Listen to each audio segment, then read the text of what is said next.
కేవలం ఒక నటి మాత్రమే కాదు. వెండితెరపై సావిత్రిని పునఃసృష్టించి నేషనల్ అవార్డును గెలుచుకున్న అభినేత్రి. మలయాళ మూలాలు ఉన్నప్పటికీ తెలుగు ప్రేక్షకులు తనను తమ ఇంటి ఆడపడుచులా గుండెల్లో దాచుకున్నారు. నటనకు ప్రాధాన్యమున్న క్యారెక్టర్లకు ప్రాధాన్యమిస్తూనే లేడీ ఓరియంటెడ్ సినిమాలకు కేరాఫ్‌గా నిలుస్తున్నారు.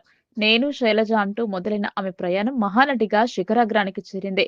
అయితే దక్షిణాదిని ఏలిన ఈ సుందరి బాలీవుడ్‌లో మాత్రం ఆశించిన స్థాయిలో బోణీ కొట్టలేకపోయింది. తన మొదటి హిందీ సినిమా బాక్సాఫీస్ వద్ద చేదు ఫలితాన్ని ఇచ్చినా ఆమెలోని పట్టుదల, వృత్తి పట్ల ఉన్న నిబద్ధత చూసి బాలీవుడ్ మేకర్స్ ఫిదా అయ్యారు. తాజాగా ఈ ముద్దుగుమ్మ తలుపు ఒక బంపర్ ఆఫర్ తట్టింది. బాలీవుడ్ యంగ్ యాక్షన్ స్టార్ సరసన నటించే అవకాశం ఆమెను వెతుక్కుంటూ వచ్చింది. ఆ విశేషాలేంటో ఇప్పుడు వివరంగా తెలుసుకుందాం. ఆ నటి మరెవరో కాదు, కీర్తి సురేష్. బాలీవుడ్‌లో మరోసారి కీర్తి సురేష్ తన మొదటి హిందీ సినిమాగా వరుణ్ ధావన్ సరసన 'బేబీ జాన్‌లో నటించింది. దళపతి విజయ్ హిట్ మూవీ 'తేరీ కి రీమేక్‌గా వచ్చిన ఈ సినిమాలో సమంత పోషించిన ఎమోషనల్ పాత్రను కీర్తి పోషించింది.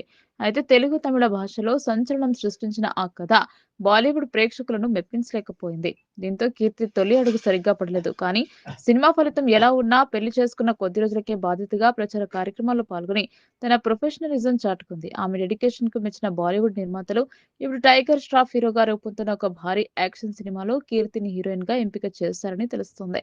టైగర్ ష్రాఫ్ జంటగా టైగర్ ష్రాఫ్ సినిమాలంటేనే ఒళ్ళు గగ్గురు పొడిచే యాక్షన్ సీక్వెన్స్‌లకు పెట్టింది పేరు.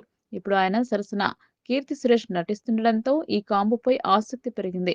విశేషం ఏమిటంటే ఈ సినిమాలో తుపాకీ ఫేమ్ విద్యుత్ జంవాల్ కూడా ఒక పవర్‌ఫుల్ పాత్రలో కనిపిస్తున్నారట.